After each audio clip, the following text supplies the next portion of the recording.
Welcome to the Deep Dive, where we plunge into the most important and fascinating information, curated specifically for you. Today, we're zeroing in on a subject that's it's been dominating headlines and sparking endless discussions. The incredible, sometimes almost fantastical capabilities of large language models, or LLMs. We've heard about them doing everything from churning out surprisingly coherent creative writing to debugging complex code and even answering obscure general knowledge questions with alarming accuracy. It's clear they are rapidly transforming industries across the board. But here's where the real challenge, and frankly, the real intrigue lies. What about the truly complex, high-stakes domains? The sectors where precision isn't just a bonus, but an absolute non-negotiable necessity. I'm talking about the financial sector. Indeed. And while the potential of LLMs in finance is undeniable, it's vast. I mean, imagine an AI that could pore over thousands of documents in seconds. The critical question we, as researchers and practitioners, must constantly ask is, are these models truly ready for what we classify as expert-level decision-making tasks? Right, not just simple stuff. Exactly. We're not just talking about extracting a company name here. We're delving into incredibly nuanced challenges, like meticulously detecting accounting fraud or accurately forecasting earnings. These are tasks that even highly experienced human financial professionals find incredibly challenging, often requiring years of training and, frankly, intuition. Yeah. And the existing landscape of financial benchmarks, which are essentially the standardized tests for these LLMs, they often fall short. They tend to focus on more simplistic tasks, perhaps basic information extraction or straightforward question answering, which, while useful, don't truly stress test an LLM's deep financial reasoning. And perhaps even more limiting, the vast majority of these benchmarks have been predominantly designed for English or Chinese markets. This leaves a significant void. What's fascinating here is that Japan, which consistently stands as the world's fourth largest economy, has been historically underserved in terms of dedicated AI financial development and robust evaluation tools. This creates a critical, noticeable gap in the global landscape of financial AI, a gap that urgently needs filling if AI is to truly serve the global financial ecosystem. And that, you've precisely articulated it, is the very gap a new, groundbreaking benchmark aims to fill. So our mission today is to take a deep dive into EDINET-Bench, an open-source Japanese financial benchmark. It's not just a concept, it's a tangible tool. It's been developed through a significant collaboration between Sakana AI and Kyoto University, bringing together leading AI research with deep academic insight. Our objective for this deep dive is to unpack exactly what EDINET-Bench is, understand the intricate methods by which it was carefully built, and most importantly, explore what its initial findings reveal about the current capabilities and limitations of state-of-the-art LLMs when they're confronted with real-world, highly complex Japanese financial challenges. By the time we conclude this conversation, you'll walk away with the real shortcut to understanding the cutting edge of AI in finance, armed with insights into both its triumphs and its current hurdles. So let's start by really digging into the core idea behind EDINET-Bench, because it's so much more than just another collection of financial documents or a simple data set. This is a tool that has been meticulously crafted, specifically designed to push the boundaries of what large language models can truly achieve in the highly specialized and demanding domain of finance. The foundational paper introducing EDINET-Bench highlights a critical and long-standing need for challenging financial data sets, especially when it comes to Japanese financial data. For too long, the scarcity of relevant, complex, and appropriately structured data has been a bottleneck. The paper describes it as impeding academic innovation, and crucially, hindering the development and evaluation of LLMs that could operate effectively within this intricate domain. Imagine trying to train a world-class athlete without enough challenging courses. It's kind of similar for AI. Exactly. So EDINET-Bench steps into this void with several key distinctive features that genuinely set it apart and make it a landmark development. Firstly, its open source nature is absolutely vital. This means the entire research community, from independent developers to large institutions, can access it, scrutinize it, build upon it. Which is huge for collaboration.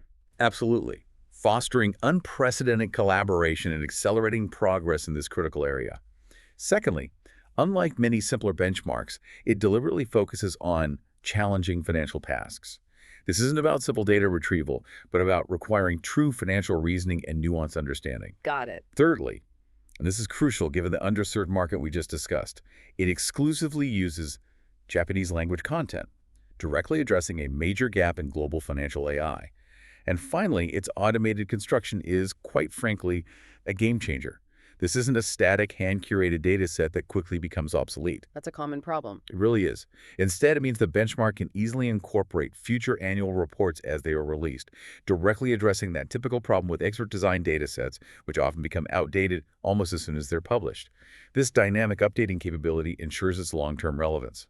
And to truly grasp how they achieved that automated construction, which is really the secret sauce behind its power, we need to talk about the crucial data source. EDINET-Bench is built entirely upon Japan's electronic disclosure for investors network, universally known as EDINET. For our listeners who might be more familiar with the U.S. market, think of EDINET as Japan's precise equivalent of the SEC's EDGR system in the United States.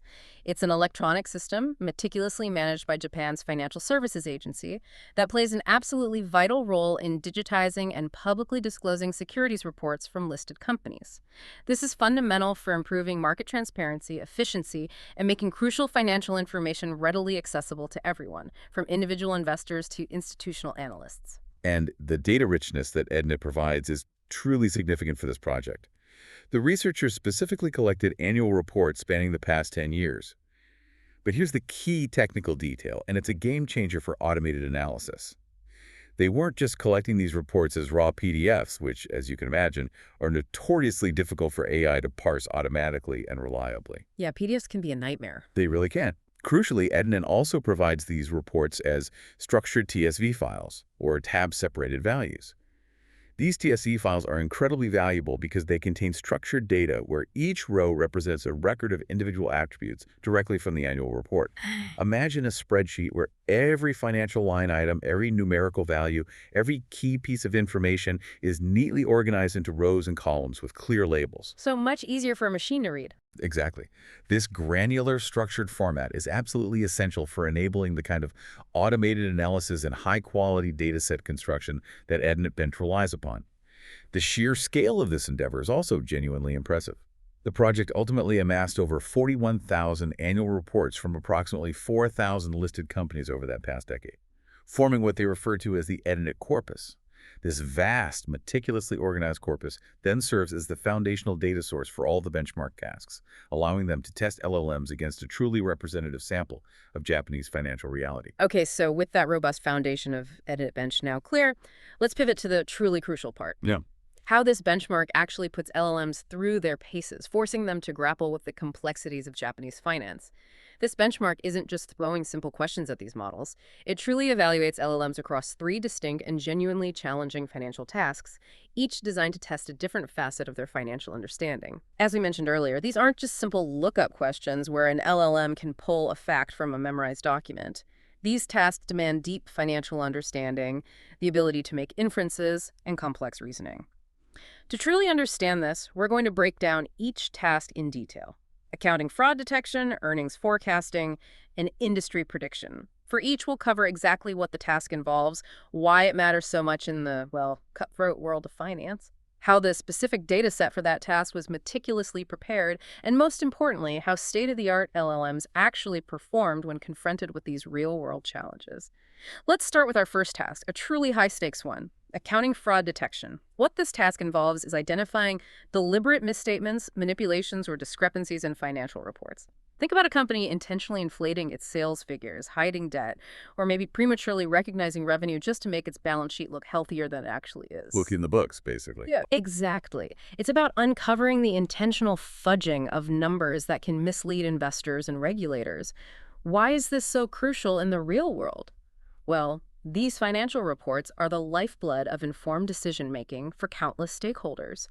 Investors, for example, base critical allocation decisions on them. Billions riding on these reports. Absolutely. Deciding where to put their hard-earned money. Potential employees evaluate job opportunities by scrutinizing a company's financial health. Regulatory bodies like Japan's Financial Services Agency rely on them to maintain market integrity. And despite the rigorous preliminary audits that public companies undergo, fraudulent activities are, disturbingly often, discovered only after a report has been publicly published. Which is a huge problem. It is. This necessitates subsequent corrections, often triggers regulatory investigations, and can lead to truly significant financial fallout for the company and its shareholders, alongside severe reputational damage. Detecting this early or even just accurately assessing its likelihood is paramount. Building the dataset for accounting fraud detection, was, as you can imagine, a truly complex undertaking, fraught with its own challenges. The researchers initiated this process by collecting 6,712 amended annual reports over a 10-year period directly from EDINET. Now, an amended report is a crucial signal here. It's one where a company has found it necessary to file corrections to an original annual report that was already publicly disclosed. Okay, so that's the starting point. That's the flag, but it immediately raises a very important question. How do you reliably discern if an amendment is genuinely related to fraud, as opposed to, say, a simple clerical error, a minor technical update, or maybe a reclassification of an item? Right, not all amendments mean fraud. Exactly. To tackle this intricate classification problem on a large scale, they leveraged Claude 3.7 Sonnet, one of the most advanced large language models available at the time, as an initial filter. They carefully prompted the model to classify whether the amendments were fraud-related, specifically instructing it to look for specific phrases or conceptual signs of deliberate manipulation. Things like inappropriate accounting practices, overstatement of sales, or understatement of liabilities. Got it. Using AI to help build the data set itself. Precisely. Once they had this initial set of potentially fraudulent reports, they then randomly sampled a corresponding number of non-fraudulent reports from the EDINET corpus to create a balanced data set. This balancing act ensures that the model isn't just learning to predict the majority class, which would be non-fraud in this case. Makes sense. However, the researchers are commendably transparent about the inherent challenges and limitations in this dataset construction process. They acknowledge, for instance, the unavoidable possibility of undiscovered fraud cases still lurking within the non-fraudulent set. This introduces what's known as potential label noise. Meaning some clean reports might actually be dirty. Exactly, meaning some reports classified as clean might, in reality, contain undetected fraud. Furthermore, they openly point to the hallucination problem inherent in LLMs, which means there's a non-zero risk that the LLM used for dataset creation itself might have misidentified some non-fraudulent amendments as fraudulent. That's tricky. It is. Their manual checks on a subset of these classifications confirm that while the majority of the fraudulent set consisted of intentional manipulations, a small proportion were indeed unintentional errors or corrections unrelated to the core financial statements. This really underscores the difficulty of establishing a perfect ground truth for something as elusive as accounting fraud, even when leveraging advanced AI in the dataset creation process. And the results from this specific task are quite eye-opening, almost surprising maybe. You might intuitively expect state-of-the-art LLMs, given their vast training data and complex architectures, to completely blow traditional statistical methods out of the water in a task like fraud detection. You'd think so. But the paper reveals that even state-of-the-art LLMs struggle significantly with accounting fraud detection. For binary classification, that's simply telling if a report indicates fraud or not, models like Claude 3.5 Sonnet only slightly surpass logistic regression in terms of ROC-AUC. Wow, okay. Now, for those less familiar, ROC-AUC, or Receiver Operating Characteristic Area Under the Curve, is a common and robust metric used to measure a model's ability to distinguish between two classes, like fraud and non-fraud. A score of 0.5 is essentially random guessing, while 1.0 represents perfect classification. So what does this all mean when we see Claude 3.5 Sonnet's score of, 0.61 against logistic regression's 0.68? Logistic regression actually did better there. Right. It means that logistic regression, which is a relatively simple and foundational statistical model, actually achieved quite strong results for this task. This starkly highlights substantial room for LLM improvement in this domain, suggesting that their deep learning capabilities aren't yet translating into a clear advantage over simpler, traditional methods for this specific, challenging financial task. But a truly compelling insight from this task, however, was the impact of input data on the LLM's performance. While numerical data is often seen as primary in finance, most LLMs demonstrated substantial improvements when text information was incorporated into their analysis. Ah, so the words matter. The words definitely matter here. This indicates a critical distinction.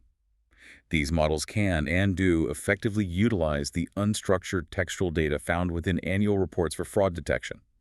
We're talking about narrative sections like company history, discussions of business risks, or management's analysis of financial condition and results of operations. This suggests LLMs aren't just processing numbers, they're attempting to understand the story a company is telling, or perhaps failing to tell, through its prose, which is a key part of how human analysts spot red flags. That makes sense. This ability to leverage qualitative textual information alongside quantitative data is a significant step forward. even if the overall performance still have room to grow. That's a crucial point. It suggests that while the raw numbers might not be enough on their own, the contextual clues within the text are vital for LLMs, at least in this task. We also get a fascinating glimpse into logistic regression's bias from this study. A future importance analysis for logistic regression showed that total comprehensive income and total assets were particularly influential factors in its predictions. Okay, so size matters for that model. It seems so. What does it suggest? It points to a tendency for this traditional model to implicitly predict larger companies as non-fraudulent and, conversely, smaller ones as potentially fraudulent. This offers a really fascinating insight into how these simpler models behave, revealing a subtle yet powerful bias that could inadvertently impact smaller, perhaps promising companies. That's a real concern. If a simpler model inherently flags smaller companies more often, it could inadvertently starve promising startups of crucial investment or disproportionately target them for regulatory scrutiny, even without stronger evidence. Exactly. This highlights a subtle yet profound bias that human decision makers and now AI systems must be acutely aware of and actively mitigate. And to give you a more concrete sense of what these LLMs are actually trying to do, even when they struggle, let's look at the example analyses provided in the source for Claude 3.7 Sonnet and GPT-4o on fraud detection. The models aren't just looking for simple arithmetic errors. They're attempting to identify non-numerical inconsistencies or logical red flags that might signal deeper problems. So, reading between the lines, essentially. Kind of.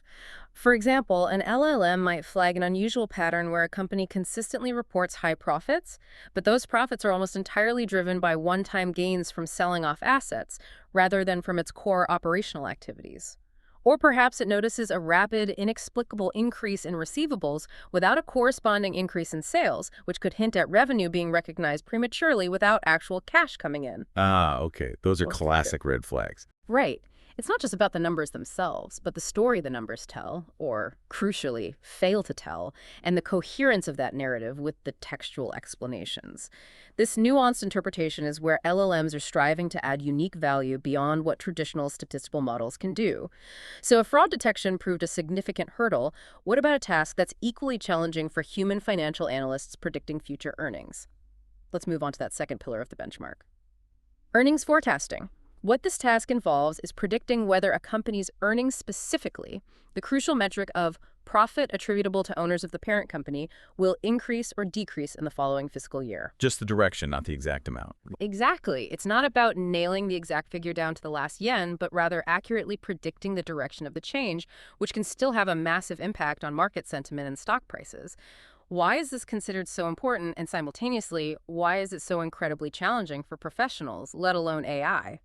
Well, forecasting earnings remains a notoriously difficult task for professionals in the financial world. There are just countless variables at play: economic shifts, competitive pressures, internal management decisions, unforeseen global events. It's crystal ball gazing almost. Pretty much. Even highly experienced analysts often get the precise magnitude wrong. Their focus is more often on the sign of the change up or down, because even that direction can swing stock prices wildly and influence investment strategies. Okay, so how do they build the dataset for this task? The dataset construction for this earnings forecasting task was approached systematically.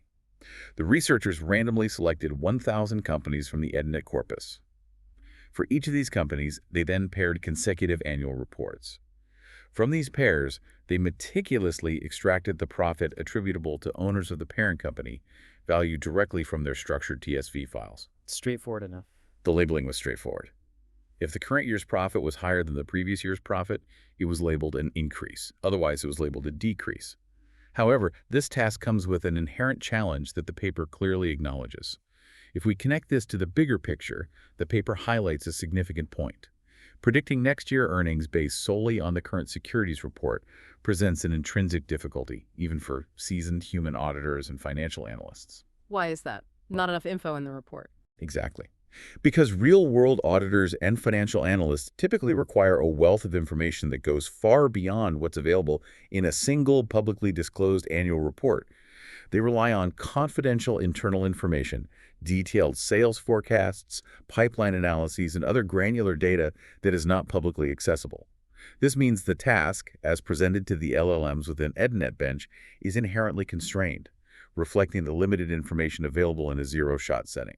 Okay, zero shot, meaning no specific training on this task beforehand. Right. It means the LLM is attempting the task without any specific examples or prior fine-tuning on this particular dataset, relying purely on its general knowledge. It's like asking someone to solve a complex puzzle they've never seen before, with no practice or specific instructions, relying only on their general problem-solving skills. So the LLMs are being asked to do something incredibly difficult with limited public information. Mirroring a common challenge in real-world finance, then. Precisely. So, given this inherently difficult nature of the task, how did the LLMs actually perform? Did they struggle here too? They did. The results show that many LLMs struggle to deliver precise predictions for earnings direction.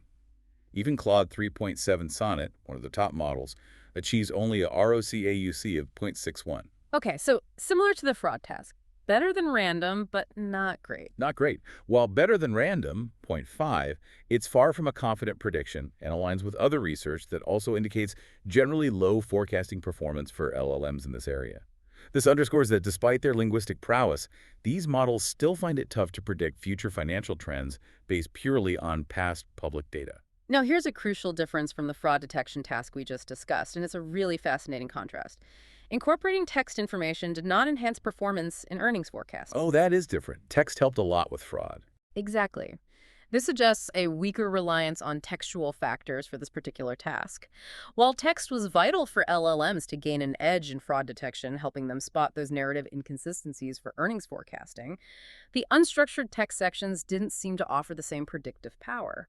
It hints at different information processing strengths depending on the financial question being posed. Perhaps the qualitative text simply doesn't contain the specific, forward-looking numerical signals needed for forecasting.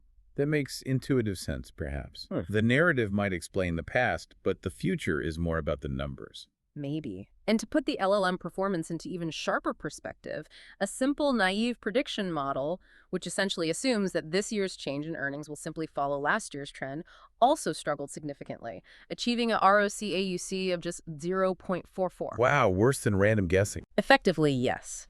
This really shows that even a basic, almost uninformed baseline strategy struggles, really underscoring the intrinsic difficulty of the earnings forecasting task, even for simpler models.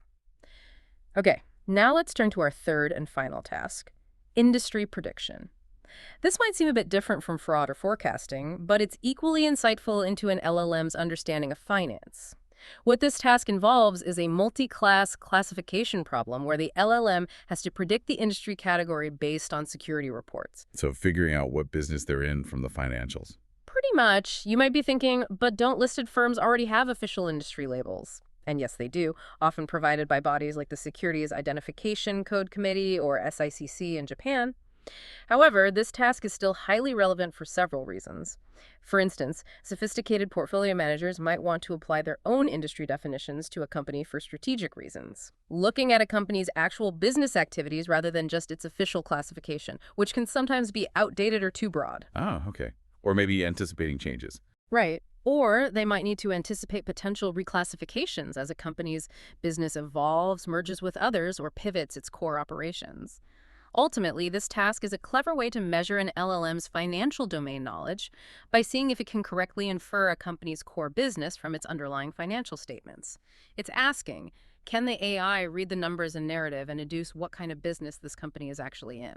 For dataset construction here, the researchers began with the well-established Torpix 33 classifications, which is a 33-class system widely recognized and used in Japan. However, they intelligently consolidated these into 16 broader categories to improve interpretability and simplify the prediction task for the LLMs without losing critical detail. Makes sense. 33 might be too granular. Exactly. For example, they merged closely related categories such as energy resources and electricity and gas into a single, more encompassing category.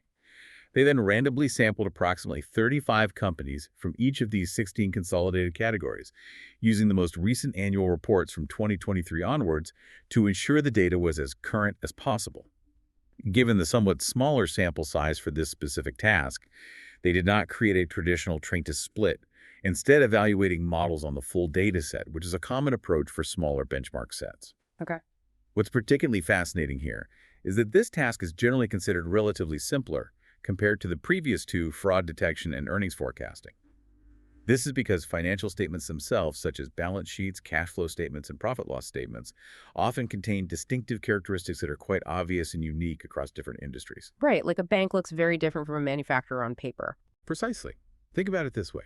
The composition of a bank's assets, primarily consisting of cash and deposits, loans, and securities, will look fundamentally different from a manufacturing company's assets, which might be dominated by property, plant and equipment, inventory, and machinery. These inherent structural differences in financial statements provide clear, strong signals about a company's underlying industry, making it a more accessible task for an LLM to discern patterns. And the LLM performance on this task really reflected its relative simplicity, showing a clear jump in capability compared to the earlier, more ambiguous tasks. Yes, definitely. All models demonstrated predictive performance significantly higher than random guessing, which is a good baseline to start from. More importantly, they observed a very clear trend.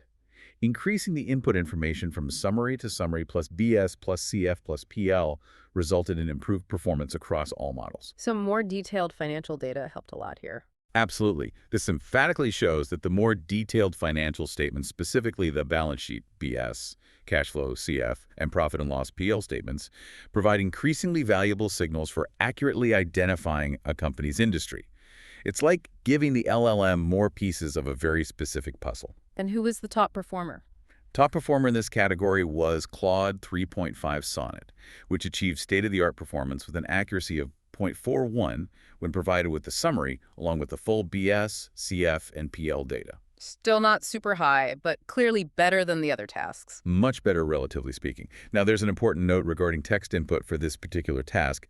Text input was not used for industry prediction in the main evaluation. Why not? Since text helped with fraud. Because the unstructured text section of an annual report often contains explicit, very direct industry-related information. Things like, our company primarily operates in the machinery manufacturing sector, or we are a leading financial services provider. Ah, it would make it too easy.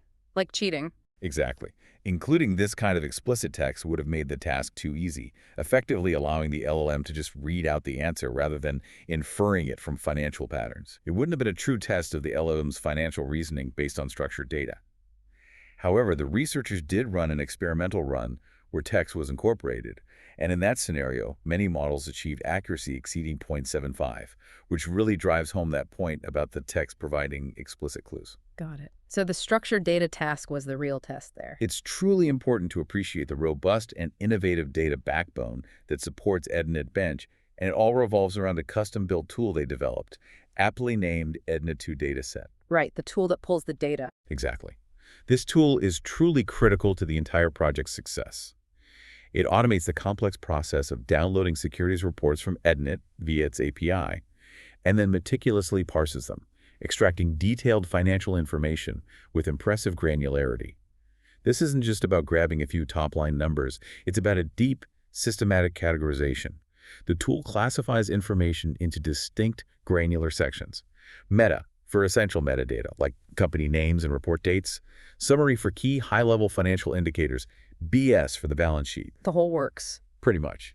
PL for the profit and loss statement. CF for the cash flow statement, and text for all other unstructured textual information, such as company history, business risks, management discussion and analysis, or strategic outlooks. This comprehensive categorization capability is what allows for incredibly flexible input configurations for the LLMs, enabling researchers to test different combinations of data, for example, just summary data, or summary plus balance sheet, or even text only. That flexibility seems key for research. It is. And what's truly fascinating here is that EDINET-2 dataset is capable of extracting more detailed information than similar tools that have been designed for U.S. data, such as the widely known Edgar corpus. This superior, detailed extraction is precisely what enables the creation of such nuanced and challenging tasks within EDINET-Bench, pushing the boundaries of what financial AI can analyze. Now, when you're building any benchmark based on publicly available data, especially something as widely accessible as EDINET documents, there's always a critical concern that immediately jumps to mind: contamination. Ah, yes, the memorization problem. Exactly. The risk here is that since EDINET documents are, by design, publicly available on the internet, there's a very real potential for contamination. This means that the LLMs being tested might have already seen this exact data during their initial pre-training phase, which involves ingesting massive amounts of text and data from the internet. If that's the case, The model isn't truly testing its reasoning abilities or its capacity for novel analysis. It's just testing its memorization skills. It's like giving a student an exam where they've already seen all the answers. A big problem for benchmarks. Definitely. So, how did the researchers meticulously check for this potential contamination to ensure the benchmark was a true test of reasoning? They performed two main and very clever tests. That's right. The first check they performed was company name prediction. They designed an experiment to test the LLM's ability to predict company names using only the tabular financial data, that's the balance sheet, cash flow, profit and loss, and summary data from the test set. If an LLM had memorized specific financial patterns linked to specific companies during its pre-training, it theoretically should be able to identify the company from its financial fingerprint. Makes sense. Could they do it? The results, however, were reassuring. The accuracy for all models was below 0.05, which is incredibly low, Wow, okay. essentially indicating a clear difficulty for models to associate tabular data with company names. This strongly suggests the models weren't just memorizing company-specific financial fingerprints from their training data. That's good news for the benchmark's validity. What was the second test? The second test they conducted was a year-wise performance analysis. The idea here is quite intuitive. If contamination were a significant issue, you would logically expect LLM performance to be higher on older data, which has had more time to be ingested into training sets. Right, stuff that's been online longer. Exactly. And then performance would progressively decline on more recent data, which is less likely to have been included in their pre-training. However, for the crucial accounting fraud detection task, they did not observe the anticipated trend of declining performance on more recent data. In fact, performance remained relatively consistent across different years, further suggesting that contamination wasn't a dominant factor skewing the results. Okay, so multiple checks suggesting contamination wasn't a major issue. And beyond these rigorous checks, the researchers also provide a crucial reassurance about how future contamination concerns can be mitigated, ensuring the benchmark's long-term utility. Which comes back to that automated construction. Precisely. The automatic construction methodology we discussed earlier for EDINET-Bench is key here. This dynamic approach means that the benchmark can be updated with future annual reports that are not part of the LLM's pre-training data. This is a monumental advantage over static, expert-designed benchmarks that often become outdated almost as soon as they're created. As new annual reports are published on EDINET, they can be easily incorporated into the benchmark, continuously providing fresh, truly unseen data for ongoing evaluation. Keeping it relevant. Exactly. This dynamic updating process is vital for ensuring the benchmark remains a true test of a model's current reasoning and analytical capabilities, rather than just its ability to recall memorized information from its training data. It's a living, evolving benchmark designed for a living, evolving AI landscape. Now, every cutting-edge research effort, no matter how brilliant or groundbreaking, has its inherent limitations. And EDINET-Bench is certainly no exception. Understanding these limitations isn't a critique of the work itself. Rather, it's a crucial step in helping us clearly see the path forward for financial AI and where future research and development efforts need to focus.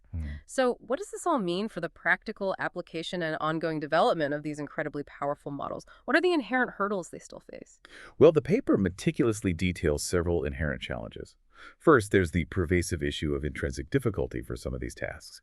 For instance, with fraud detection and earnings forecasting, the LLM is designed to rely solely on information contained within a single annual report for its predictions. Which isn't how humans work, right? Not really. The researchers pointed out a crucial difference based on extensive interviews with actual auditors and financial analysts. These professionals don't just rely on one report. They first identify suspicious areas from statistical information, much like what's in an annual report, but then they move to access confidential internal information, things like internal memos, detailed transaction logs, or direct interviews with company management to verify their initial findings. So the LLM is missing a lot of context. A significant amount. This highlights that the LLM in its current benchmark setup is operating with a significant information deficit compared to a human expert. It's akin to asking a detective to solve a complex case with only one piece of paper from the crime scene. This limitation strongly suggests a clear future direction: the urgent need for novel agentic pipelines. Agentic pipelines, what does that mean exactly? Think of these not just as a single AI model, but as a sophisticated system of intelligent agents that can autonomously navigate and query multiple data sources, much like a human analyst, might consult a public database, interview a client, then cross-reference internal records, and finally review market sentiment to synthesize a truly complete and nuanced picture for decision-making. Okay, so like a team of AI agents working together. Sort of, yeah. Additionally, they suggest moving towards rubric evaluations, where LLM responses are judged on multiple criteria, not just a simple binary correct. This would allow for more nuanced assessments of their reasoning, recognizing partial insights or intelligent approaches, even if the final answer isn't perfectly aligned with ground truth. That makes sense, judging the process, not just the outcome. Second, there's the persistent issue of mislabeling, which we touched upon earlier, but it's worth reiterating its impact on the dataset's integrity. When constructing the dataset for accounting fraud detection, the researchers had to make a practical assumption that only cases explicitly reported as fraudulent through amended filings are labeled as such, while all others are considered non-fraudulent. But we know that's not perfect. Right. It carries a significant implication. It means there could inherently be undiscovered fraud cases that simply haven't been reported or caught yet, stealthily introducing potential label noise into the non-fraudulent part of the dataset. This makes the task even harder for the LLMs, as some of their correct, non-fraudulent examples might secretly be fraudulent. And the LLM used for labeling could also make mistakes. Compounding this, exactly. Because they used an LLM Claude 3.7 sonnet to initially classify amendments as fraudulent during the dataset creation phase, there's always the risk of LLM hallucinations. This means some cases might have been incorrectly identified as fraudulent by the LLM itself, leading to false positives and the ground truth. While manual checks by the researchers found that the majority of identified fraud cases were indeed intentional manipulations, they did observe some unintentional errors or corrections unrelated to financial statements being misclassified. This fundamentally underlines the immense challenge of creating a perfect, spotless ground truth dataset for something as complex and often hidden as accounting fraud, even when leveraging advanced AI in the data curation process. Yeah, real-world data is messy. And finally, a very practical challenge that researchers working with real-world data constantly face: parsing inconsistency. While their custom-built EDINET-2 dataset tool is incredibly powerful and capable of extracting detailed financial information from those structured TSV files, the real world of corporate reporting is inherently messy. Different companies report things differently. Exactly. Variations in terminology, formatting, and even the specific order of items across different securities reports from different companies or over different years can lead to EDINET-2 dataset parsing errors. The concern here is significant. An LLM might interpret the absence of parsed data because the parser couldn't correctly extract it not as a parsing error, but as if the original securities report genuinely lacks that information entirely. Which could lead to wrong conclusions. Right. This could potentially lead to false positives in fraud detection, Right. where the model flags an issue that isn't actually there, but rather a result of a data ingestion or interpretation problem upstream. For example, if a specific line item like extraordinary income is missing due to a parsing error rather than its genuine absence from the report, an LLM trained to look for patterns might flag this as suspicious when in fact it's just a data representation issue. This highlights the practical difficulties of working with real-world, often unstandardized financial data and underscores the need for careful prompt engineering and perhaps even robust error handling within the AI system to mitigate such misinterpretations. This entire body of work, being open source and clearly aiming to advance the capabilities of LLMs in such a sensitive domain as finance, naturally brings up some incredibly important ethical considerations. It's a powerful technology in an area with enormous real-world impact. This raises an important question. What are the potential pitfalls and the inherent responsibilities that come with developing and eventually deploying such sophisticated tools in finance? It's a very important session, and the authors of the paper themselves include a remarkably thoughtful ethical statement, which sets a crucial precedent for this kind of research. They openly acknowledge the risk of misuse, such as damaging a company's reputation. While the benchmark is constructed from publicly available data, their explicit warning is that it is only intended for advancing LLM applications in finance. Research purposes only. Explicitly. They are very clear, stating that it must not be used to target or harm any real companies. This is a critical line in the sand, emphasizing that this is a research tool, not a weapon, and underscores the imperative for responsible research and deployment. Okay, that's important. What else? A particularly fascinating observation they made during their research relates to what they termed fairness issues. They noticed that LLMs sometimes exhibited a subtle but potentially impactful bias by referencing the reputation of auditors in their decision-making process. How so? For example, a model might include a statement in its rationale like, their financial statements have been audited by a reputable firm, implying a higher level of trust. This, they argue, may exacerbate bias against newer or smaller auditors or firms that might be perfectly competent but lack the long-standing brand recognition of larger players. Reinforcing existing biases. Potentially, yes. If we connect this to the bigger picture, this demonstrates that alignment and fairness considerations benefit from being examined within each specific domain. General ethical guidelines aren't always enough. You need to think deeply about how these issues manifest within the unique and highly regulated context of finance, where reputation plays such a huge role. That's a really subtle but important point. And finally, they issue a stark warning about adversarial misuse. There's a disturbing possibility that this very dataset, designed specifically to detect fraud and make financial analysis more robust, could theoretically be misused to make fraud more difficult for LLMs to detect. Wait, used by fraudsters to beat the system? In theory, yes. Bad actors could potentially use the benchmark to train models to evade detection. The authors strongly discourage any such attempts, particularly for real-world applications. This underscores the dual-use nature of powerful AI tools, where the same technology that helps advance society can also, if tragically misused, enable harmful activities. It's a very important reminder about the profound responsibility that comes with open sourcing such influential technologies in sensitive domains. Wow, okay, what an incredibly insightful deep dive into the world of LLMs tackling complex Japanese financial analysis. We've seen that while these models show undeniable promise, especially in tasks like industry prediction where they can effectively leverage the structural differences in financial statements, they still face significant and fundamental hurdles in higher stakes challenges like fraud detection and earnings forecasting. Definitely some major challenges remain. It's truly fascinating and perhaps a little humbling for AI enthusiasts that in some of these highly complex scenarios, even simpler statistical models like logistic regression can perform only slightly worse and sometimes even competitively with the most advanced LLMs. But here's where it gets really interesting for the future. The paper doesn't just present a problem or highlight limitations, it fundamentally provides the open source tools, the extensive data, and the crucial methodology to accelerate this vital research. Giving the community the means to push forward. Exactly. This really underscores the critical role of well-designed open source benchmarks and access to abundant real-world structured data in truly pushing the boundaries of what AI can achieve in specialized high-stakes domains like finance. Indeed. The journey to truly expert-level financial AI is clearly still ongoing. A marathon rather than a sprint. The limitations we discussed, especially the intrinsic difficulty of tasks like fraud detection and earnings forecasting, when relying solely on a single annual report, and the human auditor's essential need for information beyond that single document, suggest a powerful direction for the future. Towards those agentic pipelines you mentioned. I think so. This future might lie not just in building bigger, more powerful LLMs, though those will certainly continue to improve. Instead, it could be in developing novel agentic pipelines that more closely mimic how human financial analysts actually work.